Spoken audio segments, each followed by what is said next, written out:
Hey guys, Sykes Gaming here, bringing you a video on the best £300, that's right, £300 budget gaming PC of 2016 so far. Now this PC was actually built in 2015, but part prices haven't really changed much since then, still making it one of the best bang for buck gaming PCs of the new year as to date. To begin with, we're just going to look at some of the specifications behind this PC before looking at how to build it, what needs to go where, what parts you need to order, and the performance you can expect out of it. So it's based upon Intel's LGA 1150 socket, which is the same socket that supports i7 processors all the way to Pentium, i5s, i3s, the lot. To feature this, we needed a motherboard which supported this, which is MSI's H81MP33. It's a reasonably priced micro ATX board, good for overclocking, featuring 2 RAM slots and USB 3.0. For the CPU, we went with Intel Pentium G3258 3.2 GHz dual-core processor, the only 2-core processor that Intel allow you to overclock, and for that matter, it is a wonderful overclocker. Comes in at a very good price of only £50, giving great performance and a very little heat output as well, keeping your parts nice and cool in their case. Next up is Palette's take on the Nvidia GTX 750 Ti, one of the best chips from Nvidia for cheap gaming. It's a good chip and it overclocks wonderfully to 1400 MHz, that's almost a 40% increase off its original clock speed. Features 2 gigs of VRAM, which as far as I know is enough to run any modern day title. I've run Just Cause 3 on this, I've run pretty much everything from Call of Duty all the way to Arma, and it runs them just fine. For RAM, none other than Kingston's HyperX Fury did the trick. One stick of 8GB is good quality and is reliable, and the last thing you want is unstable or unreliable RAM running in your system. It's quick to boot up and it offers the option for upgrading in the future if you need to 16 or 24 gig perhaps. For storage, we decided upon Western Digital's Caviar Blue 1TB hard drive. Fast read-write speeds and plenty of storage space make this the perfect candidate for the job. To power it all is EVGA's 430W 80+ rated power supply, cheap, sturdy, reliable, and as the name states 80+ rated, it is power efficient. It has all the connectors that you need and it will run beautifully in the case. Finally, to house it all is the AVP Hyperion Micro ATX case, a relatively inexpensive case, but it offers 2 separate compartments to keep the airflow good and reduce heat. Now we've looked at the parts, we're going to move on to the build itself. Here you can see that the finished product of the system looked amazing. Cable management I did here as well. You see everything is installed and up and running perfectly. See, there's the graphics card, motherboard, processor, RAM, everything installed up and waiting to go. So I'm just going to show you through what the boxes look like for the different parts. That was the motherboard there. The next up is the processor, just so that you know what you're going to be looking for when you get all of these parts come through in your post. That's what the graphics card looks like. It's the, again, the NVIDIA GeForce GTX 750 Ti. White box, standard, nothing new there. Next up is Kingston's HyperX Fury RAM, 1 8GB stick, and for this build only I had a wireless network card as the person I was building it for wanted something for wireless. So to start, we're going to open up the motherboard box first. Make sure you have plenty of workspace when you're doing this, just as a warning. So there you can see, take out the drivers and take out the cables to the right hand side in that little compartment area. Then the next thing we're going to be doing is moving that compartment area upwards, and as you do that, take the motherboard out. Be careful with it, it is delicate, it isn't going to snap if you put your pinky on it or whatever, but it is still delicate. Try not to bend it and try not to damage any of the components on it. Now take it out of the static bag. All you have to do is just undo the tape and pull it out gently and slowly, and nothing gets damaged, as I always say. So put it back on the box. We're going to be using the box as a firm basis, as you don't want your board bending, and tables usually have dust or something on them. Next, get your processor out. We're going to be putting the processor cooler to the side for now, as we are not going to be using it just yet. We're going to be installing the processor first. So just tip it upside down and put your processor cooler on the side. Now do note, your processor isn't going to be damaged at all when you take this out like this now, as the pins are on the board, so you don't have to worry about being excessively careful with this. It isn't going to be damaged, just make sure you take care of that motherboard. Rotate it upright, as I find it easier to put the pin down this way. I don't know about you guys, but I definitely do. Open up your little enclosure for your CPU and just open up the motherboard, take the black plastic cap off and make sure your chip is in the right way round. It is only going to go in one way round, it will drop into place. If it does not, it is not in the right way round. Pull the metal lever arm down. It will take a little bit of force, it will feel like you're bending it a little bit, but it's fine.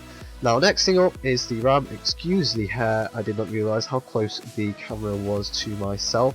There is a notch in the RAM, as you saw there, a tiny notch. It's about 2/3 of the RAM memory module. There will be a notch on the motherboard similar, and just put it in the first RAM slot on this motherboard, the one that's closest to the CPU.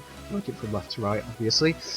Next up, put your processor cooler on, and that is going to line up perfectly with a little fan header just there. It says 4-pin fan header. I've just plugged it in, as you can see. And now, just to secure this in place, you're going to be pushing down in opposite corners. Bottom left, top right, top left, bottom right. Push it down until you hear a click. It is quite a loud click. It is going to make a very distinct sound when you hear it push down. Now take this in and out plate off your motherboard. It's going to be in the box of the motherboard, and you're just going to put it in the case. Now you're going to want to make sure that there's usually three holes at the bottom of it, and there's a bigger holes at the top of it. This will line up with your motherboard. As you can see now, you put your motherboard into the case. Your motherboard lines up with the little sticky out bits, so to speak, on the case. These are screw holes. These are where your screw's going to go in for your motherboard. Again, top left, bottom right, middle left, middle right, top right, bottom left. Alternate, best way to secure something in place. Make sure everything lines up as well. It will line up with that little metal in and out plate as well, and once you've secured it in place, it's kind of difficult to go wrong from here on out with anything like this. Just tighten those screws up. I'd recommend a hand tool like this, a mortar tool, as this is very useful to get into these small areas inside the case. Now connect the front, the back, fan. That just goes into it at the top, and now we're going to be connecting the front headers, which are the audio, the USB 2.0, USB 3.0. That is the HD audio that's going into the bottom left of the motherboard. There's one socket in the bottom left, and it will match up with the grooves and with the pins rather, and the holes. There'll be one that does not have a hole in, and make sure you line it up perfectly. It won't go in any other way, it's going in that way. Use the USB 3.0 and USB 2.0 thing here. Use the USB 2.0 from it and plug it into USB 1 on the motherboard. Again, it will have one hole that will be filled, so make sure you line that up with the one that's filled on the motherboard. Then plug in your USB 2.0 header from the front of the case.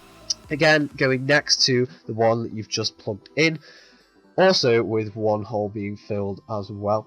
Now it's time to plug in these small little front in-out connectors. These kind of control everything on the front of the case. This is a HDD LED, or the hard drive LED, so this is going to go into the bottom left 2 pins of the bit of the motherboard labeled JP1. You'll see here, there we go, next to your two USB 2.0s, there is one there that says JP1. This is going into the bottom left 2. So there you go, you can see, plugged in. There is positives and negatives. Check your motherboard manual. I can't remember off the top of my head which ones were positive and negative for this build. Just check your motherboard manual, it will show you which way around to go anyway. And now this one is the power LED, so remember, 2 separate cables going into the top left 2 of this motherboard of that JP1 area. Now is the reset switch. This is a small button on the front of the case. If the computer ever crashes, you can click it and it will automatically reset your computer to load from the BIOS and then load up into Windows and whatever. This is going next to the hard drive LED on the bottom row, the next 2 along. There will be one pin on the right hand side of that. Leave that needs to be left alone. And finally, this is a power switch. This goes in on the 2 remaining on the top. Now plug in the front fan header. This is going onto this thing closest to the front of the case. So here you go, you can see there's a fan header right next to the power socket for the motherboard. Just plug that in there. Now, last thing to do on this side before we flip over is to tighten all those cables together. The case comes with zip ties. You can buy some zip ties. I don't mind. There are tie down hooks. Just tie them together, tighten them, and then cut the excess bit of the zip tie off. You do not realise how much difference this will make to the airflow and thus the temperature of your case. It does make a drastic difference. Now, after you've done this, you're going to be flipping over the case and we're going to be installing the hard drive. So this is our 1TB Western Digital Caviar Blue drive. Just going to slot it in up in the top left of this case and then drop it down a little bit until it lines up with that slidey rack there. Line up the holes on this sliding rack. It's not really a sliding rack, the rack's firm, but it slides the hard drive in. So just line up the holes with the holes on the bottom of the hard drive. You will be able to see it there. You can line them up, and it will just screw into place quite gently, quite easily. Again, opposites, top right, bottom left, top left, bottom right, and then secure. It doesn't have to be too tight, but just make sure it is secure enough. Now we're going to be plugging in those SATA cables I told you about that came with the motherboard. So one of these is going to be plugged into the little L-shaped connector on the left here, as you can see, of the hard drive. It will only go in one way round. It is an L shape. It is not going to go in either way round. Just plug that in and then feed the rest of the cable through to the other side of the case. Now at the bottom of the motherboard you will see SATA connectors. They will be labelled SATA. Plug it into the one that says 0 for optimal performance. And it will just plug in again, L shape. It will line up in one direction and one direction only. Now whilst you're on this side of the case, remove those two back panels. You can see where my finger is now, those two holes. Remove those off of the case. They will be filled originally, and then put your graphics card in place and press down. You don't have to be too careful with this, it will click. Once it has clicked, all you have to do is then screw the holes in at the back, just to secure your graphics card in place so that it does not move. Then put the little cover on. This cover is a feature only with this case, so just screw that back in place. Now going back to the back of the case, we're going to be installing the power supply. The power supply is fairly easy to install. It will take 4 screws, one of which is slightly offset, 2 on the top, 2 on the bottom. Make sure you install it this way around with the fan facing towards you. Then just screw the screws into the holes on the back side of the case. They will line up with the holes on the case, and the power supply will go in nice and comfortably. There you can see there's the one offset one, which is just a little bit out of the way, but other than that they all line up and almost make a rectangle. Now these are the cables you're going to need. You're going to need that big 20+4 one, you're going to need the CPU one, and you're going to need these SATA. That's going to power your hard drive. And the final one you're going to need is a Molex. It depends what fan you've used, but I threw this into the video anyway just to show you what you'd need if you had a Molex connector. So first thing first, on the back of the case there's a Molex connector right there. We're going to be plugging that last cable that I showed you into that. It will go in one way round. It has chamfered corners. It cannot go in any other way round. Just pop that in and make sure you push it until it clicks. A lot of fans that you might be using on the case won't have this, so it doesn't really matter. Next thing is to plug that SATA cable I just showed you into the other longer L-shaped one on the hard drive, and then tie those cables together. Once those cables have been tied together, flip your case back over and pull through the one that said CPU. It will have 8 little like rods coming out of it, and you're going to be plugging it into the top left hand side of the motherboard. Now with plugging this in, do be careful. It will only go in one way, and it's because some of them are squares and some of them are chamfered, so just make sure you get it in the right way. It will actually have a little clip which will clip over a mounting hook on the motherboard. It's a small thing, it will just clip into place. It's only going to go in one way. Same with the motherboard connector there. You can see a 24+4 pin. Just push it down until it clicks into place, and once it clicks into place it is sorted.